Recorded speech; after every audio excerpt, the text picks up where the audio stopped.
take people's advice, but take it with a grain of salt and go back to what your intuition tells you with regards to your own brand. Because I listened to people a little bit too closely, and there were some mess ups along the way.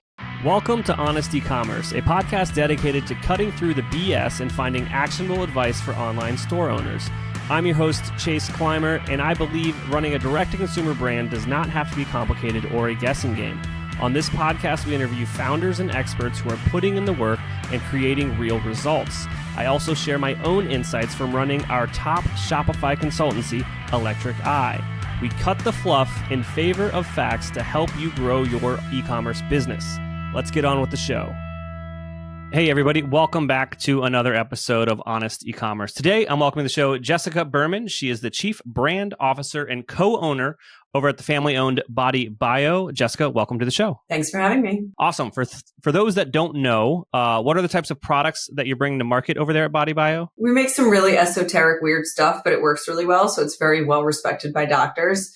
Most of what we make are things that pertain to cellular health, which is like very specific, but we are hearing so much more about it now because we're thinking about the impacts of microplastics and PFAS and all of these toxins in our world. So it started as something that was very direct to doctor only in the 1990s, and it's evolved. Absolutely.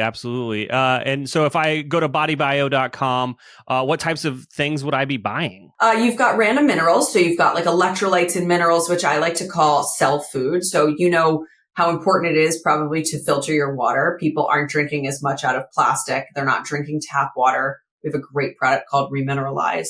And then it extends all the way to things like phospholipids and essential fatty acids, which are some of the components of what makes up your cells. That's amazing.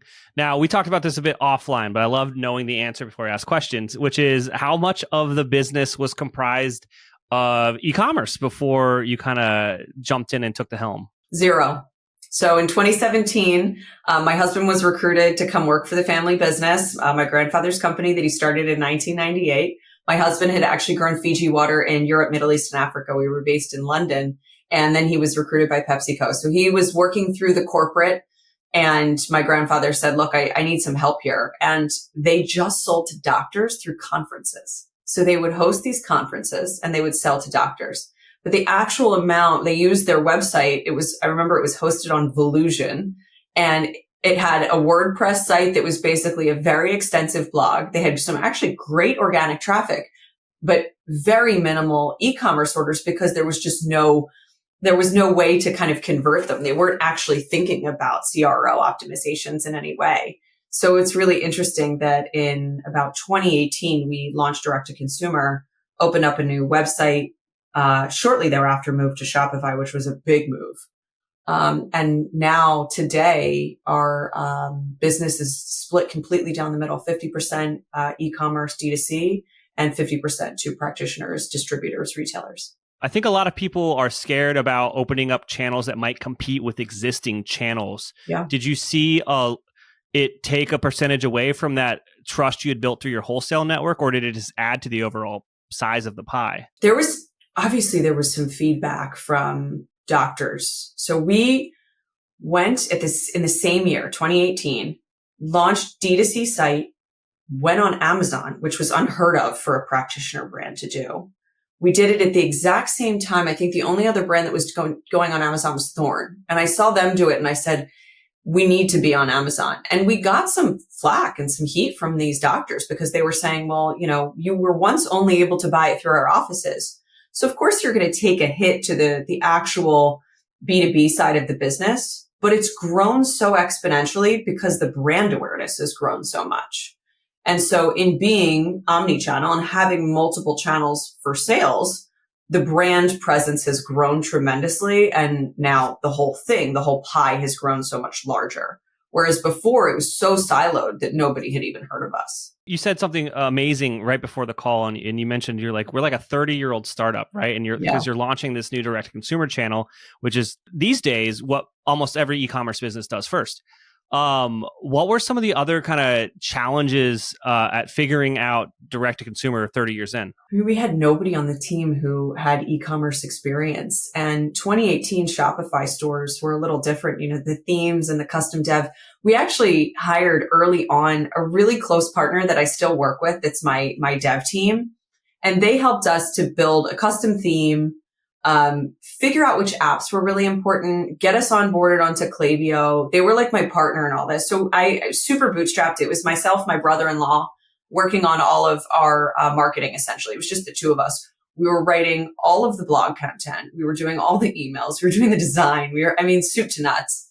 And I look back on that time and I think, people are afraid to kind of jump in and start. I think now it's so much easier to do these things because you have AI that can help you with so many of these optimizations and so much of the writing and the copywriting and the image creation. And so it's a really different space. Yeah, I think staring at a blank page is the hardest thing in the world. And AI helps you go from like 0 to 1 in such a quicker way. Maybe it's not the best, but it still gets the ideas out there so it can get your creative juices flowing. For sure. Now, you launched Amazon, you launched direct to consumer through what eventually became your Shopify store. Were there any kind of growing pains in kind of figuring out fulfillment, or did you guys have that pretty dialed in because of your existing kind of network with these doctors? The growing pains at the beginning were that we had a lot of gains from branded search terms.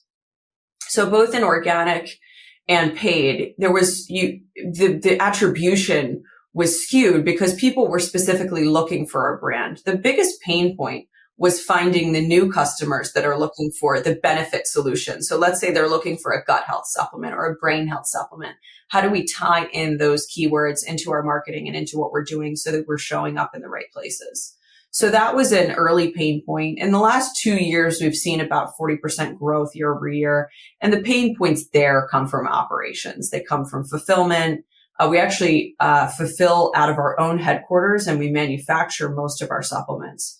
So the actual supply chain and the backup that COVID created and everything, it took a couple years to get out of. It also took hiring the right people to really help us with our operations so that we could forecast and have the right amount of supply and be able to fulfill the demand. Absolutely. I think that there are definitely listeners out there now that are still trying to figure out that, finding new customers. They're like, yeah, people that know about us love us and they'll buy the product. Any insights into trying to break in and find new customers out there on the wild web? God, this is my year of findings, 2025. 2024, I hired a lot of consultants and worked with a lot of great consultants that had built some incredible brands. And I would say take people's advice, but take it with a grain of salt and go back to what your intuition tells you with regards to your own brand. Because I listened to people a little bit too closely and there were some mess ups along the way. One of those that was really interesting is so many people had said to us last year, looking at our media buying and running audits on our account, saying it's like you're taking your foot off the gas. You're not spending enough. Well, the algorithm and the beast that Meta has created, you have to spend up in certain ways. And one of the metrics that we were really searching for was that CAC to LTV ratio. And what we ultimately discovered was that is not the way that we are going to find new customers. We had to abandon ship on that one and go back to really what BodyBio, how we grew in the first place from kind of 2018 onwards, which is double downing on education. So leaning on partners and creators, key influencers that are practitioners, that are doctors that can speak from authority, leaning on those, leaning on our affiliate channel, which has been really interesting for me. So the influencer affiliate channel, not like traditional affiliate, Rakuten, Retail Me Not, but the actual partners channel has been really great for getting us into new customer funnels and growing top of funnel. But it's also really double downing and looking at creative, right? Like if your meta is not working, I think creative is the number one thing to blame. And I think you have to go back to basics and really take a look at what creative you're running and take a look at what landing pages it's going to. We've used Replit, we've used Vermont, we've used so many different things, but really dialing in that whole process and the whole funnel that a customer is going through. Yeah, I think that it's the offer and the positioning of that. It's just all about what is the value. Like, is this thing solving my problem to a consumer's like perspective? It's like a yes or no thing, but then it's like, is the value also there, right? And that comes from how you're positioning that offer and that product against, whatever your price point is or what else they're getting for it. Yeah. I think oftentimes people don't realize that like on the other end of these ads are human beings. And it's just like, they got to understand what it is. It's got to solve their problem, and it's got to like seem like a good deal. Yeah. Or it's got to seem like the value there is worth the price of admission. And you can know that your brand is really beneficial to people, right? You can know that your product is effective or yours is better than X, Y, and Z. But to convey that in an ad is really hard. Yeah, especially trying to find new customers who have never heard of you. Yes. You got to get creative about how to show that to people. And you kind of already said it before, like using authority with these doctors and having them kind of as influencers or affiliates for you talk about it through their channels. Mm-hmm. But also, it's social proof is tried and true. Testimonials, reviews, other customers talking about how to help them solve their problems. Like oftentimes people, 10 years ago, you could put a picture of a product on a white background on Facebook and make money. So true. You cannot do that anymore. You have to think creatively and test a bunch of different things. People like to call them hooks and angles and whatnot when you're talking about ads, but it's, you got to get creative, and you got to understand what resonates with your customers. And I think it's extremely hard for a net new business to do that doesn't have like the 30 years of backing that yours had to be able to learn and kind of pivot and it not be as, quote, dare I say, expensive as like a startup can afford. It's true. And I think you look at brands now today who are successful. I think we're kind of seeing the phase out of like the influencer brands. And now you're seeing brands as creators bringing you along the journey and storytelling. And I think that that's really something that's inspiring to me. And that's really kind of my North Star of what I'm looking at right now. How do we bring a face to a supplement brand? How do we bring humanization to something that is typically, you walk into your doctor's office or you walk into a CVS or you go into Erewhon to purchase your supplements. So how do we bring that kind of element behind the scenes and let people in to the supplement industry a little bit more? And you see a lot of very successful brands like Ritual. Not so much Seed doing that. They lead with a lot more education, but you see some of the more successful kind of D2C brands doing that today. I have been in business for nearly 20 years, and very few companies I have hired in that time have performed as well as Electric Eye. They have knowledgeable staff, and our project was delivered on time and on budget. Electric Eye has exceeded my expectations, and I look forward to working with them again. That is a direct quote from one of our clients at Electric Eye. Electric Eye is a Shopify Plus partner that has helped over 100 brands migrate, redesign, and optimize their stores since 2016. If you'd like to increase your conversion rate, average order value, and revenue per session, we are the true Shopify experts you've been looking for. Right now, we're offering a free diagnostic to qualified brands that reach out and mention the podcast. Visit electriceye.io today to schedule a call and send us a message. Find out why we have over 50 5-star reviews in the Shopify partner directory. Again, that's electriceye.io, electriceye.io. Shopify makes it easy to sell online, but unlocking streamlined global sales demands more. Don't let high cross-border fees, frustrating payment failures, and complex tax requirements hold back your store's international growth. Activate Reach instead. As a merchant of record, Reach helps high-growth brands like yours optimize global sales with local processing and automated tax compliance, all while protecting your store from fraud. Reach is already integrated with Shopify, so you can activate Reach with no extra dev work and start seeing results fast. Brands like Revolve and Everlane trust Reach to boost international approval rates to over 90% and cut cross-border costs by up to 40%. Expanding globally is just the first step. Optimizing performance is where the growth happens. Book a free, no-obligation consultation today and learn how you can level up your global sales at withreach.com/honest. That's withreach.com/honest. withreach.com/honest. Let's be real. Sales tax is a nightmare. You didn't start an e-commerce brand to stay up late Googling tax laws or stressing over whether you filed in the right state. If you're still trying to DIY your sales tax, or worse, using a tool that leaves most of the work on your plate, you need to check out Zamp. Zamp is a fully managed sales tax solution built specifically for e-commerce brands. That means actual experts handle everything: registration, filings, remittances, all of it. Brands like Tushy, Glamnetic, and David are already using Zamp to get sales tax off their plate. Some Zamp customers spend as little as 2 minutes a month thinking about tax. Imagine that. No confusing pricing tiers, no surprise fees, just one flat rate to make the entire mess disappear. And yes, it works seamlessly with Shopify, Amazon, BigCommerce, QuickBooks, and more. So, if you're tired of sales tax headaches and want to stop risking penalties or audits, go to zamp.com/honest and get 3 months free. That's zamp.com/honest. Zamp.com/honest. Obviously, we kind of mentioned this at the beginning, but I'm going to bring it up now. Obviously, this is a family-owned business, and now third generation in, like you dove into e-commerce.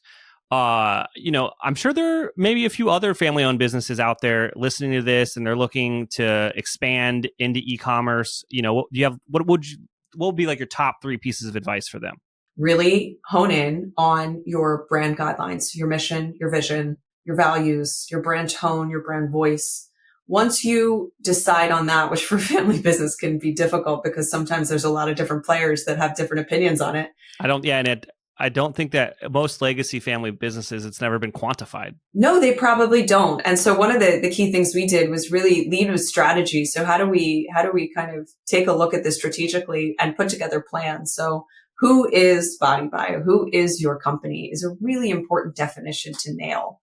And then once you have that, feeding into whatever it is that you think is the way to educate or promote your product. And for us, our North Star has always been education. Even if it's super technical, it leads back to education. And that's what works for us. When we've pivoted and tried to go, to kind of more of a mass market, it doesn't work. And so I always just go back to that. I think intuition is a really important thing. You know your brand more than anyone else, but also creating the assets so that you can give those to your team and to your agency partners so that they can act in the same way that you would is also very important. So having those brand guidelines, having the tone of voice of the brand, having a copy bank, having creative asset recommendations and art direction recommendations. These days, you don't need to hire an expensive art director to do that, right? You need to be able to solidify it and know who your brand is. So I think all of it actually comes back to really brand building, I think is really critical, particularly for an older business that is kind of looking to pivot and get into something new. Absolutely. And you mentioned earlier that you launched on Shopify and on Amazon kind of within the same year. What would you say is like the most notable differences between those two avenues of direct-to-consumer business? I mean, one, you own the customer information. You can talk to those customers. The other, you can't. And, I often wonder if we had held out on Amazon and, if we were to look at like incrementality testing and really evaluate the costs of selling on Amazon, and how critical it is.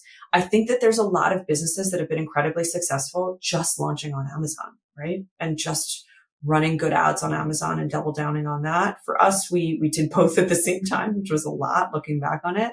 But it was also really, it was an important pivotal moment for us to build the brand awareness at the time. Absolutely. And obviously just the customers are there and the velocity goes. I mean, how often do you see an ad for something? I do it myself. I see an ad, I go to their website and then I'll forget about it. And a day later, I just go and buy it on Amazon. I mean, it's too easy. It does make it way too easy. Now, looking back on bringing BodyBio to the 21st century or whatever we call it these days, just to launching the direct consumer part of the business, any mistakes you guys made along the way? Oh my God, so many. I truly believe in fail fast and learn. Take those findings. None of them, in my opinion, are things that I regret. I think that those are the times that you learn the most, and they're really, really helpful. So even through supply chain issues, things that were out of our control, tariff things right now, potentially a partner that just like doesn't work out and is not the right fit for the brand.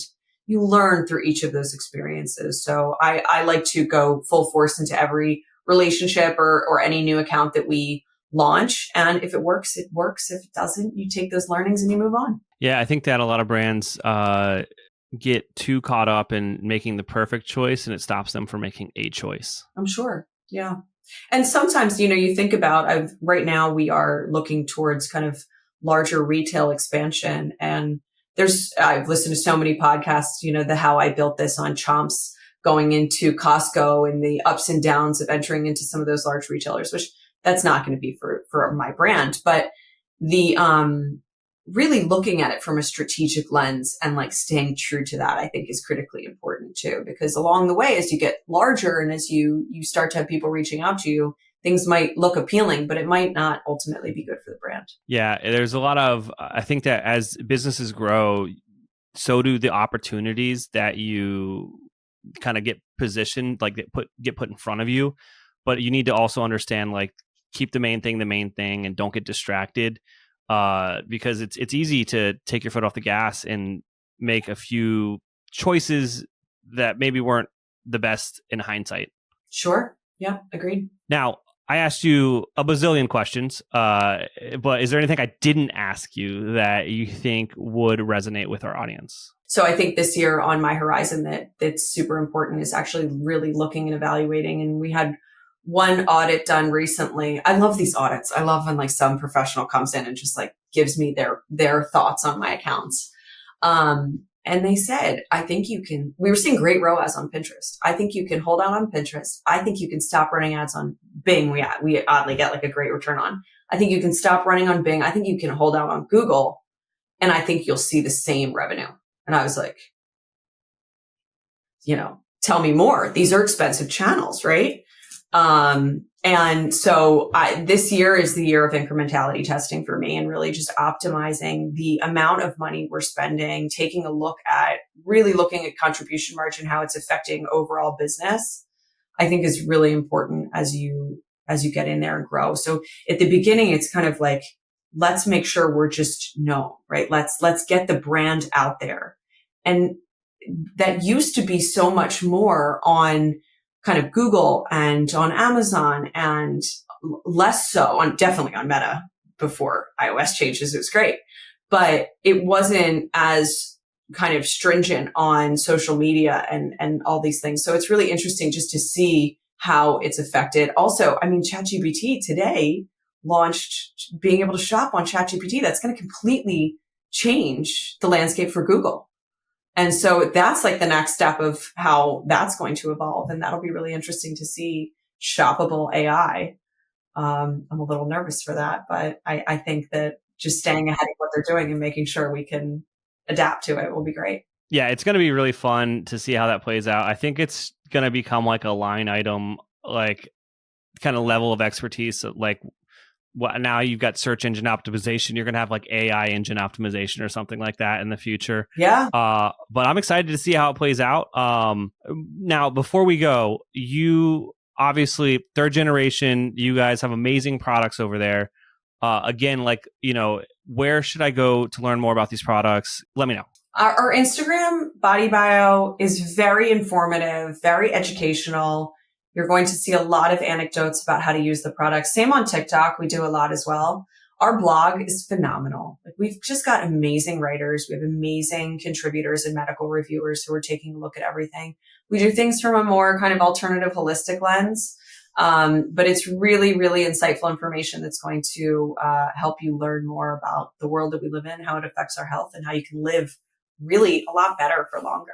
That's amazing, Jessica. Now, I can't thank you enough for coming on the show and sharing all those insights today. Thanks so much, Chase. We can't thank our guests enough for coming on the show and sharing their knowledge and journey with us. We've got a lot to think about and potentially add into our own businesses. You can find all the links in the show notes. You can subscribe to the newsletter at honestecommerce.co to get each episode delivered right into your inbox. If you're enjoying this content, consider leaving a review on iTunes. That really helps us out. Lastly, if you're a store owner looking for an amazing partner to help you get your Shopify store to the next level, reach out to Electric Eye at electriceye.io/connect. Until next time.